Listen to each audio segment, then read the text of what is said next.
Welcome to the Elk Talk Podcast with Randy Newberg and Corey Jacobsen.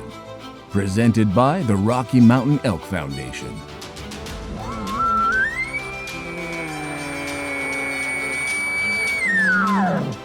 The goal is what little you and I know about elk hunting, we share with people.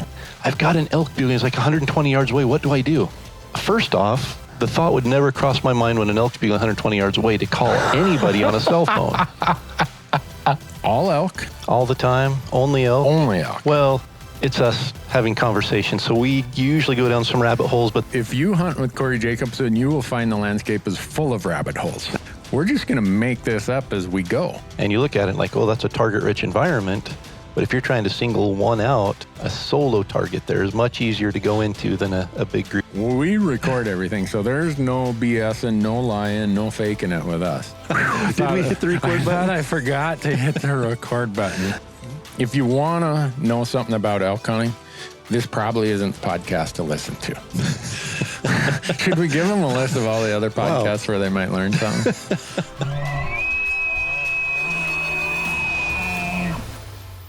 Corey Jacobsen, happy pre-Thanksgiving morning or whatever. I don't even know what date it is. I've been gone so much. I don't even know what day it is. You Well, just told me, be ready at 11 o'clock tomorrow. I've had people emailing me and texting me and messaging me for the last 6 weeks. Are you guys going to do another podcast? Is everything okay? Like, well, it's hunting season, and Randy in October and November is more difficult to track down than I am in September. So Yeah, well, you wouldn't. I could have just as well sat at home on the couch for the same results. ugh, we haven't even got to catch up. Randy got back in town and we just hit record, and we haven't even got to catch up Yeah. on all of Randy's Yeah. comings and goings here. Yeah, I got home last night about 10 o'clock and came into the office this morning, looked at all my emails and messages and said, I think I should go hunting again. That's the worst part of being gone, is coming back. Oh, gosh. But, oh, well. Oh, Now, I'm going to thank you for not sharing the text message. Like last time, I sent you a text message on Instagram about 2 months ago. yeah. And you posted it, or I sent you a text message. You put it on Instagram. I don't know how to put it on Instagram, so I couldn't even defend myself. But the message I sent you the other day, I'm glad you didn't put that on Instagram. Well, we can put it on the podcast right here and talk about it. Yeah. Well, I'm sitting on a mountain in Colorado, and it is the first day of my deer hunt down there, and I get a call from Utah. I'm like, I'm not answering a call from Utah. Send it to voicemail. Well, I look, I'm like, boy, that's an awful long voicemail. This person must have really had, this isn't like a spammer. So I listened to it. Like, Mr. Newberg, you've been selected as the first alternate for the late archery elk hunt on unit. You have until 4 o'clock tomorrow to let me know. Wow. Like, oh, wait, hold on here. So I call Marcus. I'm like, hey, I don't have enough coverage here to download the regulations. Can you tell me what the season dates are of this hunt I applied for? And he texts me back. I'm like, oh, no. November 29th through December 14th. Let's see. I promised RMEF that I would be at their event for 4 days in Las Vegas and do all the stuff I promised them. I told my wife that if she would fly down there, I would take her to the Jamie Johnson concert. Ooh. I'd have to cancel that. So first person I call is Kim. I'm like, hey, honey, how bad do you want to go see Jamie Johnson? I don't know. Why? Well, I got this elk tag opportunity in Utah and da-da-da. And she's like, oh, you should go do that. Like, Wow. oh, wait a second here. This is her family lives in Vegas. This is a chance for her to go see her family. And I'm suspicious. But she said, no, you've had a hard season. You should go just do that. A sympathy. Huh. Yeah. Yeah. So then I called the Elk Foundation. I'm like, hey, I got this opportunity in front of me, but I'd have to cancel those 4 days. I'm going to be doing appearances for that. I promised you guys I'd be there. And they're like, well, what is it? I'm like, it's an elk hunt. They're like, we're the Elk Foundation. We don't expect you to give up an elk hunt to come and sit in a booth with us. So we had that. And then I looked at how many days and then I got an Arizona deer hunt right in the middle of it. So I would have been able to hunt one day before, or the first day of this archery elk season, and then the final 5 or 6 days if I canceled all this other stuff. And I'm taking one of my sponsors. They're joining me on this deer hunt, so I can't cancel that. So I'm texting you like, hey, I need some adult advice here. Talk me into what, and you never replied, thank goodness, because you would have talked me into it. Marcus, he's trying to talk me into it. And I thought, you know what, with all those things I got going on, I've been gone a lot. I need to be a better husband. I committed to the Elk Foundation I was going to do this, and I don't want to cancel on them. And then here's the other part. I'm like, you know what? I'm going to be back. If I accept this, I'm going to lose my very few points I have, and I'm going to be back in the penalty box in Utah again. And I can't give this. The reason I applied for the late archery tag is I thought, 15, 16 days, you could go there the first week, kind of learn it. And then the second week, maybe you could get one. And I just don't want to force it. Yeah. So that's a tough hunt. I mean, thankfully- a late archery hunt it can be a tough hunt. Yeah. So whoever got the next phone call, hey, you're welcome. Well, I can't believe after your wife told you to go ahead, Marcus is twisting your arm. The Elk Foundation said go for it. You still called me asking for advice. You know what I would have said. I know. And that's why Jace, my camera guy, is with me. I'm like, Corey's not answering his phone. I said, that's a sign that I should decline this. And Jace is like, I wouldn't decline it if I was you. You know how long it could be before you get to go to Utah? You're old. You might never get to go again. I mean, there is you're some right, truth. Jace. Yeah. So, oh, well. Man. It reminded me in 2021, Nevada has this first come, first serve thing where your tags get thrown up there. I had a rifle elk tag for Nevada in my cart, but I'd committed to RMEF that I would be at this same hunter and outdoor Christmas thing that week. And so, man, I didn't buy that one either. I don't know. A late season rifle Nevada bull elk tag. Yeah, that was my sweet spot there. Yeah. And when I got down to Vegas, I jokingly said, I could have been here in Nevada elk hunting instead of here in Nevada doing this appearance. And they're like, what do you mean? And so I told them, they're like, you idiot. You're an absolute idiot. We would have just said, sorry, he's elk hunting. He's not going to be here for all this seminar stuff. So I don't know. I just feel. And now your wife is stuck going to Vegas with you, which is probably why she said, go ahead and go on the hunt, because then she would have got to go to Vegas by herself.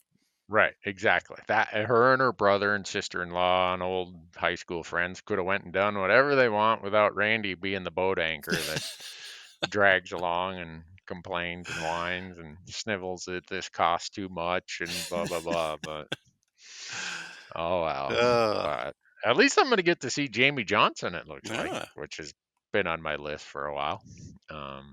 But very cool. So anyhow, if you get a call from Utah DWR, Regional Wildlife Resources, you might want to pick up that phone. They won't be calling me.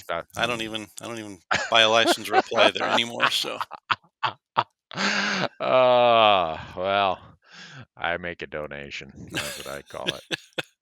But anyhow, you know what we really need to talk about today is you're going to tell the world how Idaho is changing everything. Ooh, and they are. Is that what the people need to know? I think, it's coming right up here. So, yeah. So from what you told me, I'm not going to have to sit in a line and be number 52,000. No longer in a virtual line. Nope. Now you have to just take a chance on which hunt you're going to apply for. And if everybody else decides to apply for that hunt, you won't get it. And there goes your chances. Yeah. But yeah, So, the last several years, Idaho has had they call it a first come, first serve. They call it over the mhm. counter, and then they call it first come, first serve, but it's a lottery. Yeah. I mean, if you're able to Yeah. drive to Idaho in the past, you could go to a physical location, you could stand in a Yep. line, or you could be in the front of the line and you could get your tag.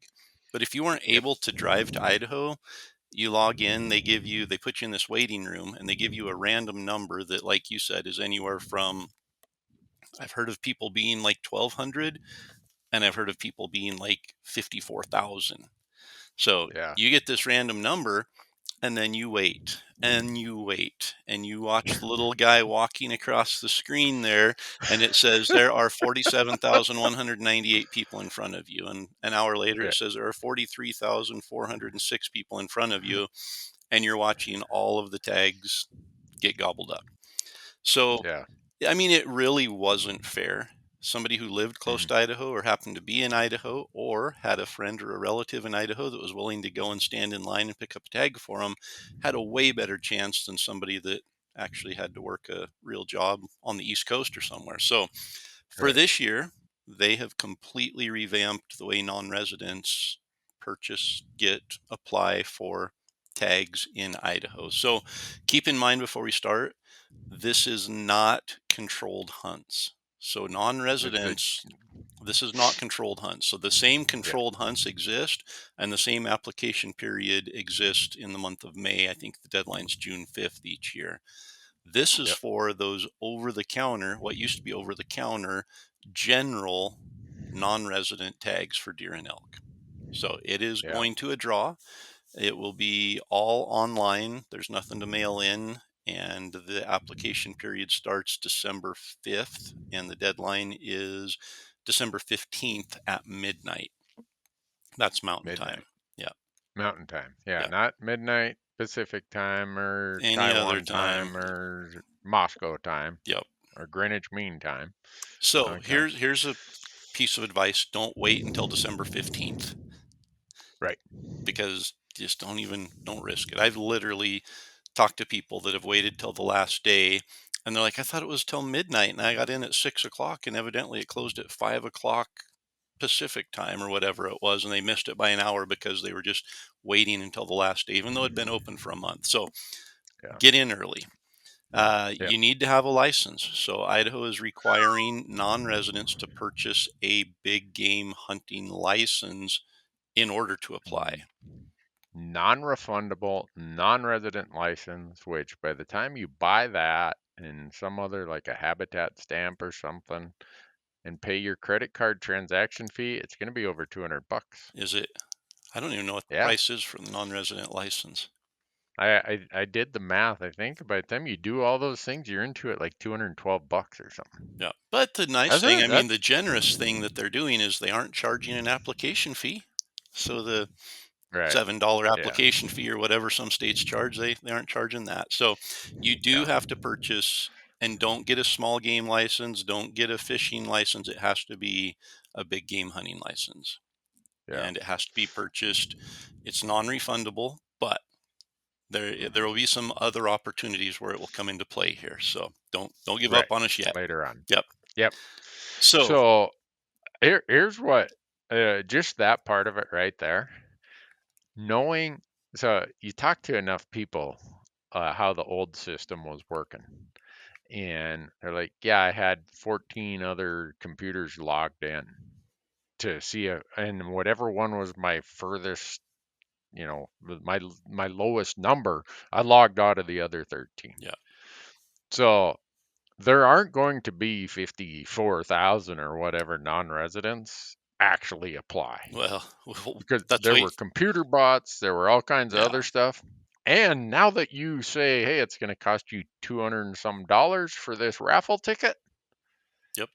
It never used to cost a dime to stand in that line. Yeah. You could buy It your only license cost money. at the same time. If there's a tag there, Right. you put it in your cart with your license and go get it. Right. Yeah. So I think that's the big part of this change is it's going to sort out the faint-hearted Yeah. and get rid of the duplicates, triplicates, the people who built some computer bot to give them 140 places in the line. But Exactly. So so these are the general deer and elk tags that have historically been over the counter. So again, yeah. forget about controlled hunts for right now. Mm. So December 5th through the 15th, you can apply as a party now, which before that was the thing a lot of people complained about is my uncle's standing there in line. I'm at home in Delaware online and I'm number 54,000 and my nephew in Florida is number 1,200. We can't get the same tags. We can't hunt together. We can't even hunt in the same area. So we can't plan on going together. So there are a lot of people that like to hunt with family or friends and just weren't able to plan Right. on that. Now you can apply with up to 4 people on your application. If there's, let's just say 10 tags available and there's 4 of you on your application, if they pull your application, all 4 of you get a tag unless there's not 4 tags left. If they're down to the last 3 tags, nobody on that application, that whole application gets thrown out. So it'll lower your chances slightly on those last 2, 3, or 4 tags in the pool. But if there's 600 tags available, it's not going to even make a statistical difference. So you can apply as a party, and then you get 5 choices. So Idaho typically gives you, I think, 4 choices on controlled. Maybe it's 2 or 4. But anyway, it really, you have 0 chance really of drawing a second choice, because what they do is they go through every single application and look at the first choice.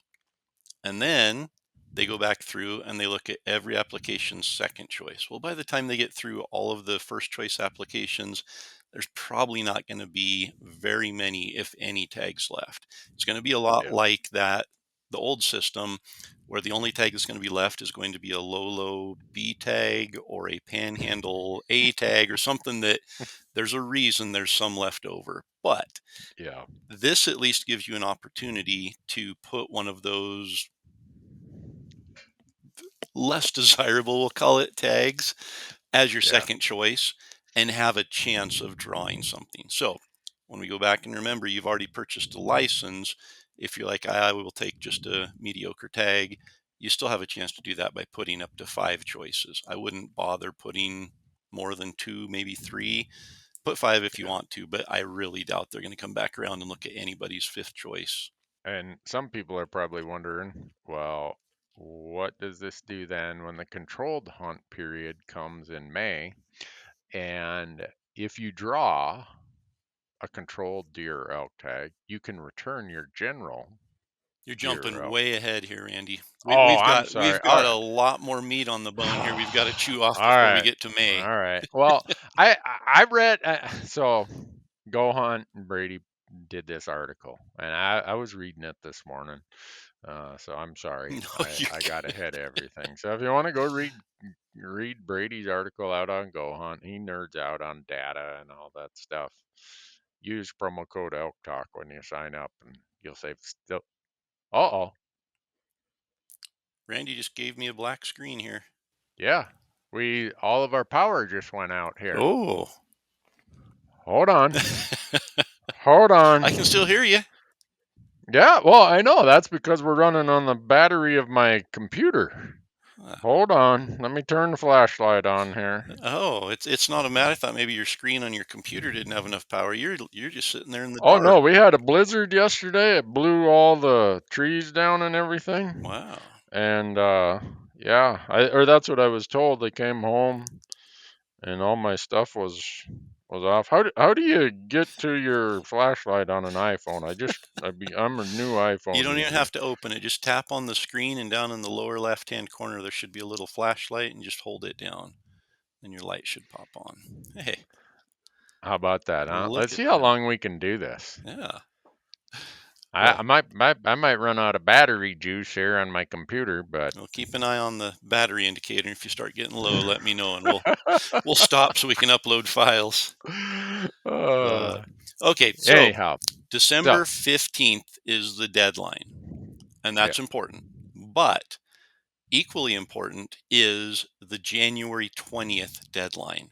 So if you draw a tag, the results are going to be out in early January. I think they said they're going to Okay. try to have them out by around January 5th. So pretty Mm, quick turnaround, 3 weeks. That's awesome. They're not like Wyoming that keeps your money for a year and a half yeah. or whatever and then tells you didn't Yeah. draw anyway. But so early January, they're going to have the results. And then you have to purchase your tag by January 20th. So if you find out you were successful in the draw and you Oh. drew tag A, you have to go back in online and select that tag from your cart and purchase it, and then they'll mail it to you. If you do Wow. not do that by January 20th, no exceptions, no ifs, ands, anything about it, you will forfeit that tag. So Huh. if you I didn't draw, catch that part. yeah. So it gets even better Mm. though. So that's January Uh-oh. 20th. So keep in mind all the excitement of this application period coming up in December.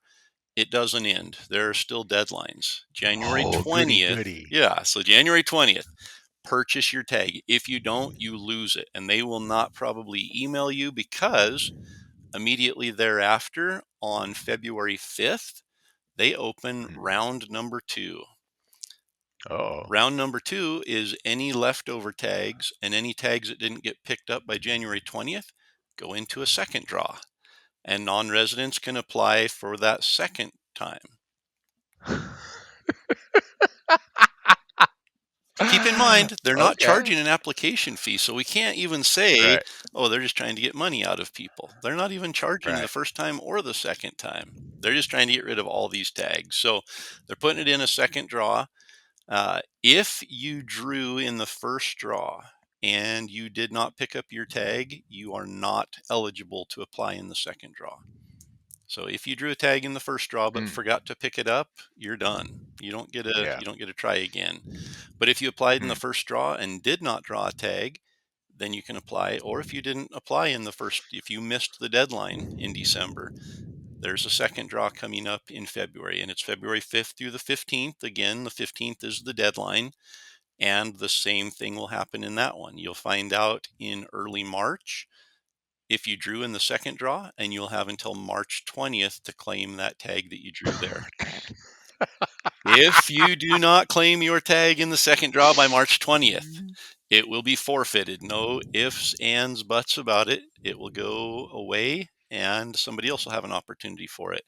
After that second draw and after the forfeiture date of March 20th, then they're going to take all of the tags that are left that didn't get picked up, that didn't get drawn, that nobody applied for, and they'll be available to purchase like they've done in the past on Mm. the third Tuesday of each month, whatever. I'm making that date up, but they'll announce what Yeah. those tag sale dates are for returned and leftover tags. Yeah. Wow. Yeah. Huh. So that gets us through Well, the general season stuff, and there's a whole lot more information. If you go to Idaho Fish and Game website, they've got a whole page dedicated to the new non-resident system with a lot more detail about disabled American veterans. I think there's 300 elk tags and 500 deer tags available only to them. So cool. if you're in the DAV program, you can apply for those, and you can also apply for the regular general tags. So disabled American veterans can apply for both. There's also some junior mentored tags uh, Hmm. that they don't actually have to apply for. They can just purchase those tags, but they have to be with an adult that has a tag. So if you're planning Okay. on your kids hunting in Idaho as a non-resident, you have to have the exact same tag first, and then you have to accompany them. So Okay. Well, I hope I'd way rather one of those kind of people get tagged versus me. yeah. So Eh, I have no um, problem with that. residents, as always, complain. Non-residents are taking all the tags. They're going first. We're getting the leftovers. No, non-residents are capped. It's, I think, 12,815 tags in Idaho for elk, I believe, and then Yeah. 15,500 or something for deer. That number has not changed. It's not going to change. What that doesn't account for, though, are the controlled hunt tags. So Right. all of the general season outfitter allocated tags, all of that comes out of that 12,815 tag pool for non-resident elk. But now we've got a whole nother opportunity to draw another tag in Idaho in May. And we'll probably talk more about that, but Right. that's the normal controlled hunt. So there are Right. general season hunts, which you'll be applying for if you're a non-resident, December 5th through the 15th. And then there are controlled hunts, which are the ones that are sometimes more desirable, more limited, and you'll have an opportunity, as Randy said earlier, to apply for those tags again in May. Even if you drew a tag in the first or the second non-resident draw, you can still apply for a controlled hunt. And then if you do draw your controlled hunt, you can decide which tag you want to Yeah. turn back in. Wow. Yeah. So Idaho, when did you guys go to this cap by region and elk region and deer district? Was it like 2017 or 18, It was before 19, that. something like that? Was Yeah. it? Anyhow, I wish that if I was a professor at a business school and I wanted to teach the concept of scarcity marketing, I would use Idaho Game and Fish as an example. Because as quick as you guys switched over to saying we're not going to let every non-resident go hunt Diamond Creek or whatever, we're going to the total number of tags is going to stay the same, but we're going to cap each region for non-residents. All of a sudden, it went from, hey, I could buy this tag in July, there'd still be some left over. Dude, here's this long line of people standing up wanting to buy a tag because the scarcity idea, right? Yep. Oh man, I might get one of the premium tags. If ever it's not like the total number of tags changed. Nope. It's not like all of a sudden some of these tags are worth way more than they were before, but in the minds of people they are, because you could go tell all your buddies, yeah, I was number 300 in line. I had whatever tag when I got there. And so, if ever there's an example, and I don't think your agency did this on purpose, Oh, I don't know. but if you want to see an example of scarcity marketing and its effectiveness, just look at when Idaho made that change, Yeah. 8 or 10 or No, however many years ago it was. I think you were right there on the years for that change. But yeah, so I mean, Yeah. it used to be Idaho was always you could show up and buy a tag. So it was kind of the last resort. You put in for all your other tags Mhm. across all the other states, and if you didn't draw Yep. one, you could drive to Idaho during season and stop at the Walmart and pick up a tag. Yeah. And then, like Randy said, they put a cap on non-residents in each zone or each deer unit. And when that happened, you had to stand in line, and all of a sudden people are like, well, I'm not taking a chance. And everybody started standing in line and created the debacle that we've had the last several years. And it'll be interesting to Yeah. see this year what the demand really is, because I don't think they have any idea. Just, Yeah. it's hard to judge how many people were standing in line at a vendor, how many people were online, how many of those were bots, like you'd mentioned, that weren't actually, one hunter might have had 10 places in line. So they don't Yeah. know if there were 50,000 people trying to get tags or if there were 10,000 people trying to get tags. But now, where you have to buy a license, they're going to know exactly how many people are standing in line. And I would Yeah. imagine it's the same scarcity factor that now, especially since it's December, it's the first opportunity. That's going to be the Mhm. first shot out of the gate to get an elk tag in the West. So I would imagine there's going to be a lot of people that throw their name in the hat and want in on the Yeah. first year. I think you're right. And you know, I fully understand why Idaho made that change 8 or 10 years ago. You guys were getting inundated where all 12,000 non-resident elk hunters could show up in the same unit. Yeah. So if there was word out that, hey, someone shot a big bull in this general unit and it made a magazine cover, you had to bring your own rock to stand on the next year because all 12,000 non-residents could show up there. Yeah. And I don't blame Idaho residents for saying, "Hey, we got to change this. We got to reallocate this non-resident pressure. Yep. We'll keep the tag numbers the same, but we're going to force them to be scattered around the state." So, And Idaho but bases it off of, the allocation of tags in each zone is based off of prior year basically okay. usage. So Mm-hmm. I think they're going to continue to adjust that.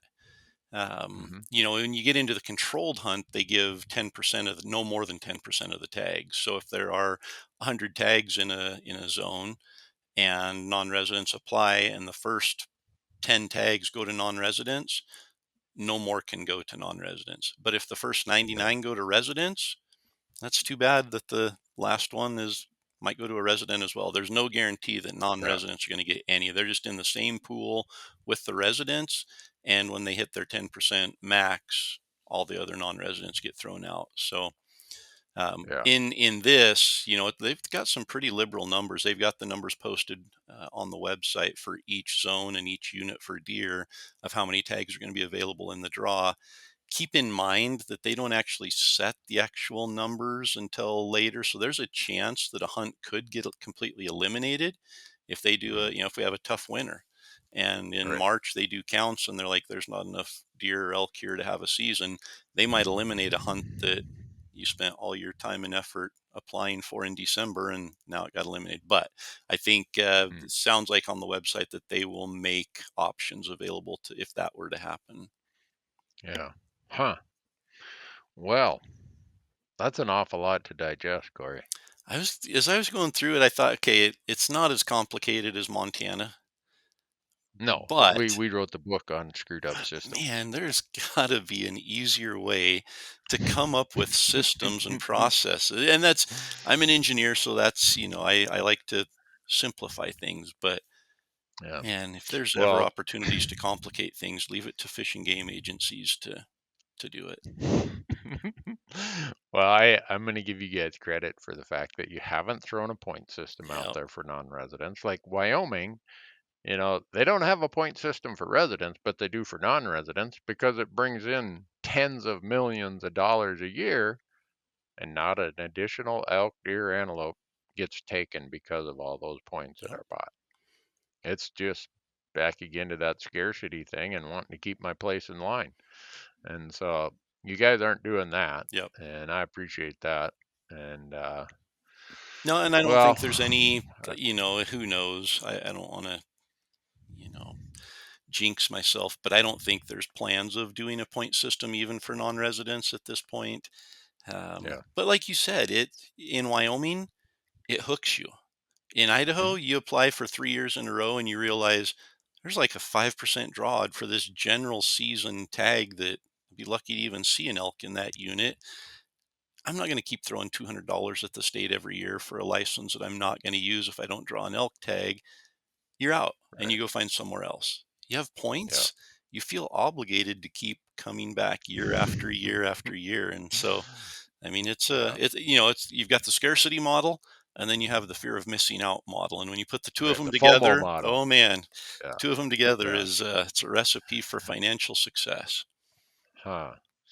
Well, as I was saying before the power went out, if you really want to see a bunch of nerded out detail on this, go to Go Hunt and read Brady's article on this. He's got charts and everything else. That guy, he might be an engineer too. The number of charts and stuff that he does. But use promo code Elk Talk when you go there. They'll throw $50 credit in your gear shop account, I think. But it is no. What's today? I'm looking in the dark here. I'm trying to see my date on my computer. Oh, it's the 25th. I lied on the last podcast. I said I was going to shoot a Montana general season elk on November 20th. At 4 p.m. Yeah. And then it dawned on me I wasn't even going to be in Montana that day. Uh, So, but on that day where I saw 12 legal bull elk. wow. Yeah. Any big ones? This is a unit where in the second and third season in Colorado, it's over the counter. Yeah. And I ran into a ton of elk hunters down there when I'm deer hunting, and you know how that goes, right? The deer hunter sees the elk, and the elk hunter see the deer. Yep. And I'm a couple days I'm seeing elk bedded. I'm like, where are all these elk hunters we've been bumping into? I'm not going to hike out of here to find them, but down on the road and at the trailheads, we've been bumping into all kinds of them, and they're like, I don't think there are any elk here. I'm like, okay, I don't think there's any deer here. But so, and the funny part is this unit, if you apply in Colorado, you can get this fourth season elk tag as a second choice and not even burn your points. Wow. But I didn't do that because I wasn't sure if I was going to draw the deer tag. So it's like, I'll end up with a second choice elk tag and no deer tag. Wow. Dang it. And But Colorado, I mean, they made big changes to their system, and they're still, I think, going to go through some leveling out, figuring out which hunts have, are undersubscribed or oversubscribed, and which ones have leftovers. And it was interesting. This is the first season where you've got hunters out in the field who looked at the Colorado upcoming change in 2028, where Colorado's going to take half of the tags and make them the non-resident tags and put them in like a bonus point draw instead of a pure preference point draw. Yeah. So I bumped into some other non-residents, and I'm, we're visiting, and it's like, how many points did you have? I burned 14 points because my 14 points in 2 years aren't going to be worth crap. So I like, whoa. Burned 14 points on a hunt that you could draw leftover fourth season. Yeah. And so for the deer hunt, they burn 14 points or 10 points or 9 points, whatever. This unit, before this change was announced coming in 2028, I thought I'm guaranteed this tag because usually it takes 2 or 3 points, and I've got 5. I'm in like Flynn. Well, I just barely skimmed in there this year. I'm like, what the heck? So that's why it was. I know it's anecdotal and it's kind of an informal survey, but I was trying to see what the hunter or applicant behavior was in anticipation for the big change coming in Colorado in 2028. Yep. And it's real. There's a lot of people jumping off the sidelines, and just every one of these states, their systems change. Yep. And never changes to benefit the hunter. It never changes to benefit the guy that's been standing in line. Yeah. Well, that's what I tell people. If you're buying into a system today, I can guarantee you by the time you probably draw a tag or that you accumulate 10 points, that system will have changed in some way, shape, or form. So don't think that everything remains static in these point systems. They're schemes. Yep. They're Ponzi schemes. Well, they're a way to reward the people who have been there the longest. And what happens is the people who have been there the longest become a minority. And the people who haven't been there very long become the majority, and they start screaming really loudly. And pretty soon these agencies have to cave to appease them. And the ones who have been standing in line the longest are the ones that give up the most. And that's, you've seen it in Arizona. We've seen it everywhere. Yeah. They will end up taking opportunity that they gave initially to make people happy. They'll take it back away because they want to make people happy. So yeah, no, it's like death and taxes. Just count on it. The states, whatever state, about probably one state a year has some major alterations to their system, which results in major altercations.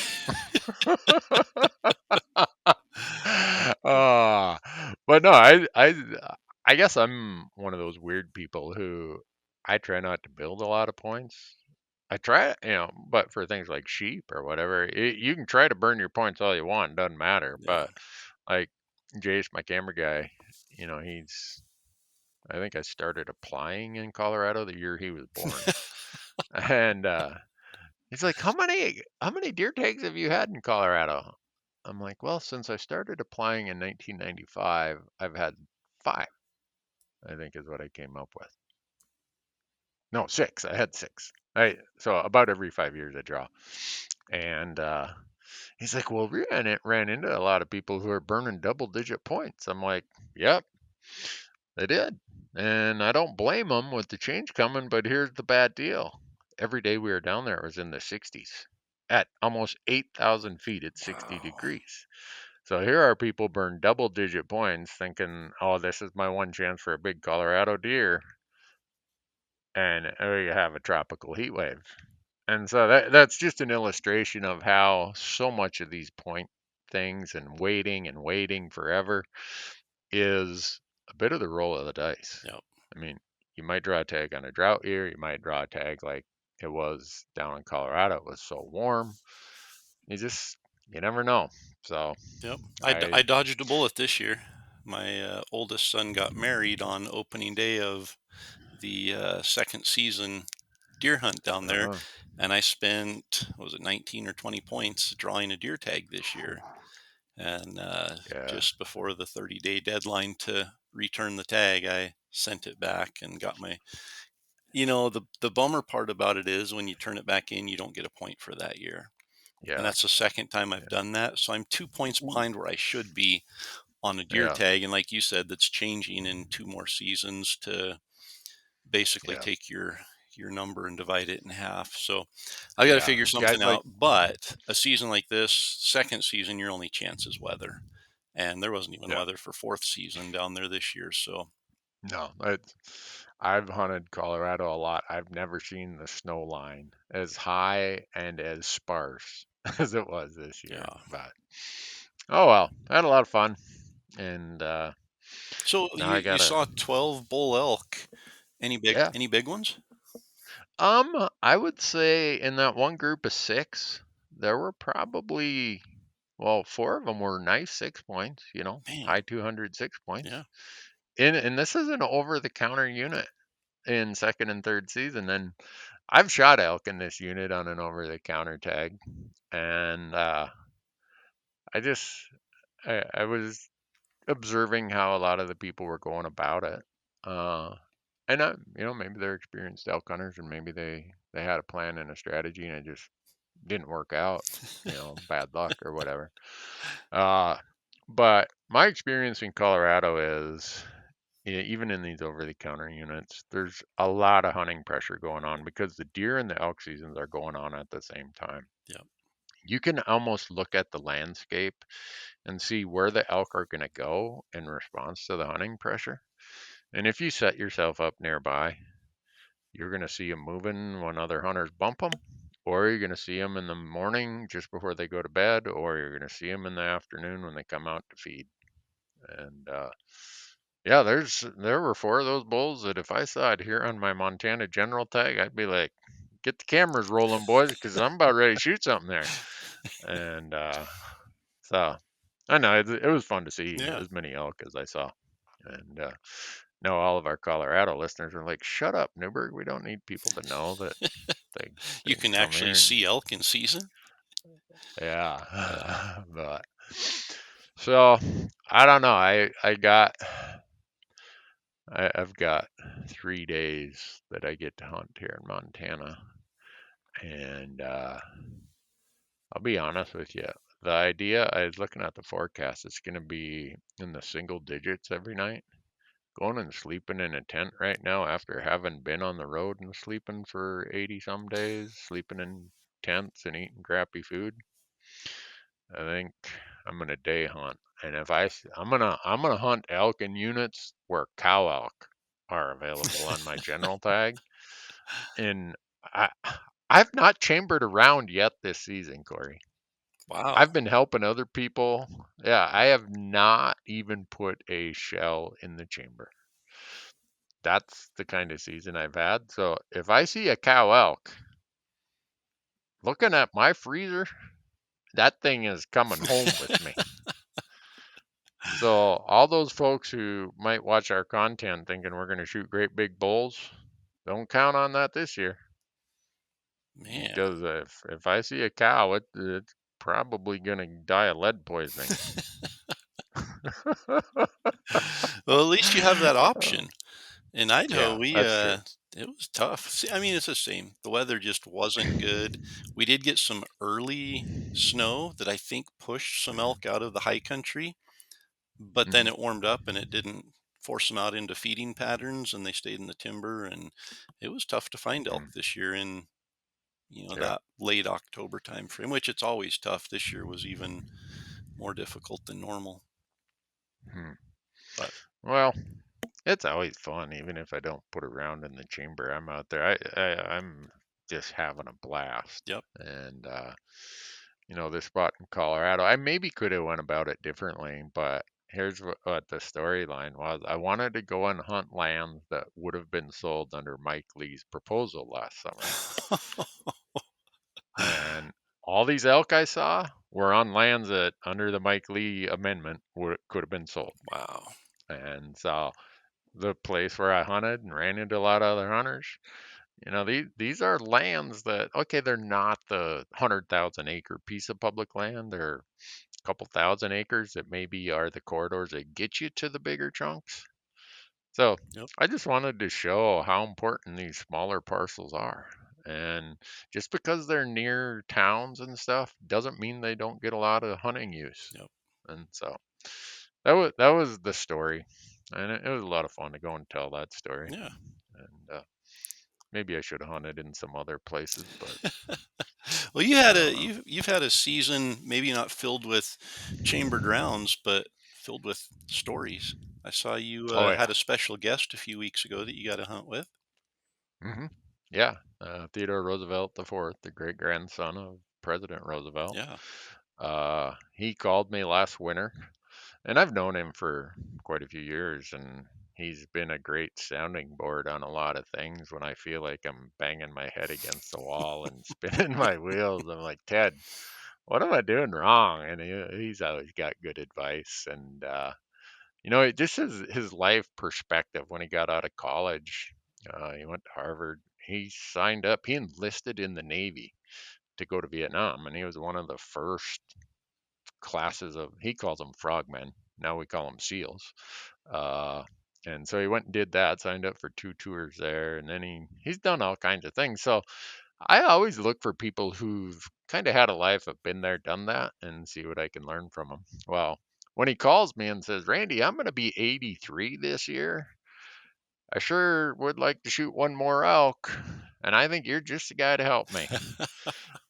What do you say to a guy who's, I think he's going to turn 83 here this week or next week or something, but you can't tell that guy no, No. right? I don't care who it is.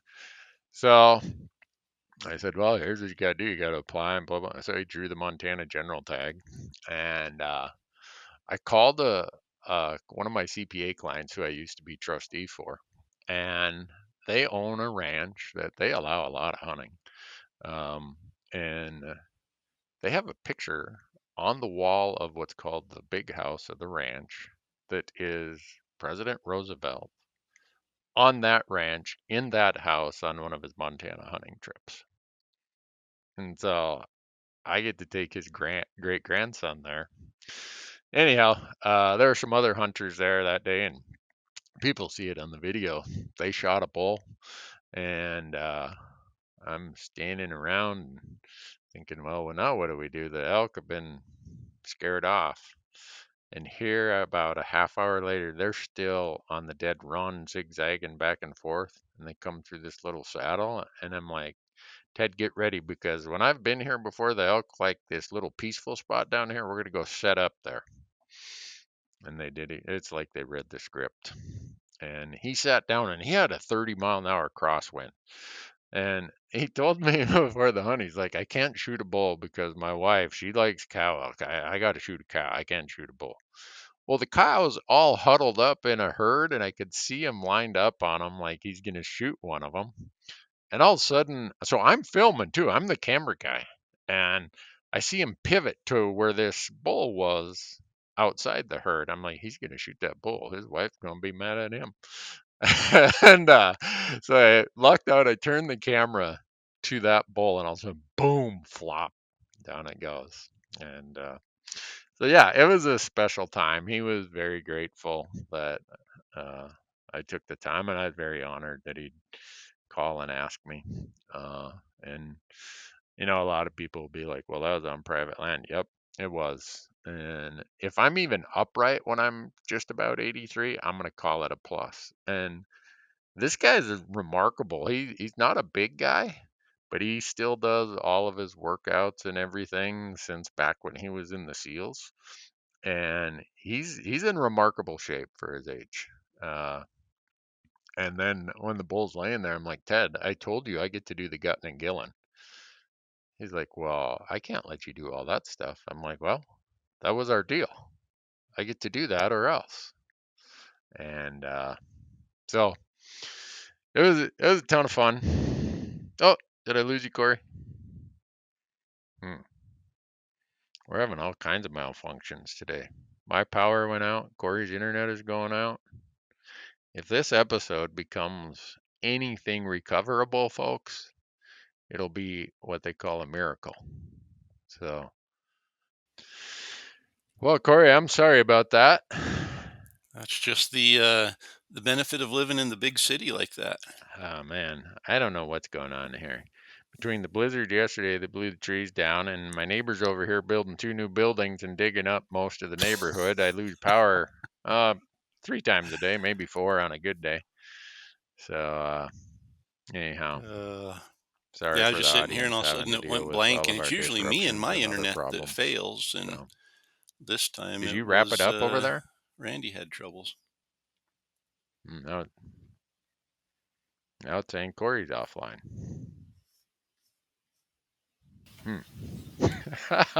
This is just too much. Ah, It's not one thing, it's the other. yeah. Between my power going out and your internet dropping, we're having a heck of a day today. And I'm looking at it going, my internet's at 5 bars here. Like, I can't get any stronger. So that's just Well, that's like I what, said, that's the best internet we can get. yeah. What do you say we just wrap this up so that the editor doesn't have any more work ahead of him and the audience doesn't have to deal with any more of our technical difficulties? That's probably a good plan at this point. What does that speak to the technology infrastructure of my Idaho and Montana? Hey, you know what? For the other benefits of living here, I'll take those I will too, but disadvantages. it should discourage anybody who wants to telecommute and be a work at home internet kind of person in Montana or Idaho. Don't do it.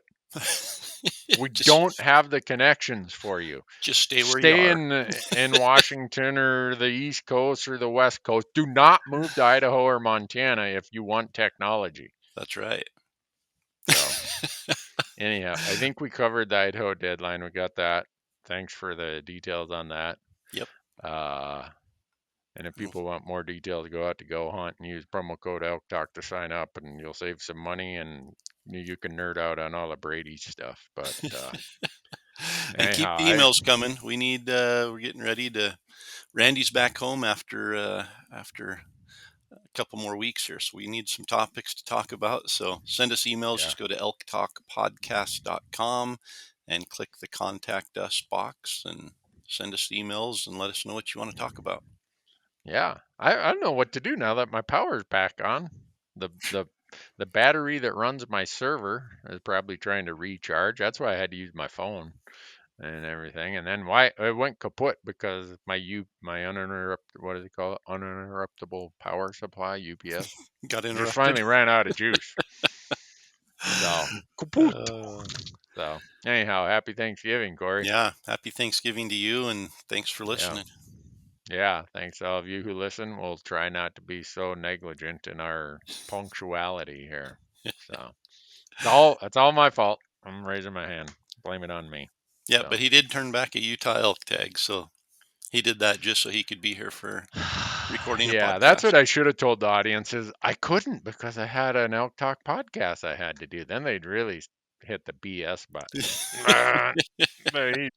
all of it. No, I feel that it was the right thing to do, and my wife was pretty excited. She acted excited. I know she was excited. She was like, "Oh, now he's gonna be there, dragging along with me." I wish he was in the mountains of Utah. All right, I think that's a wrap, Corey. Let's finish it before somebody else finishes it for us here. Yeah, there we go. All right, take care.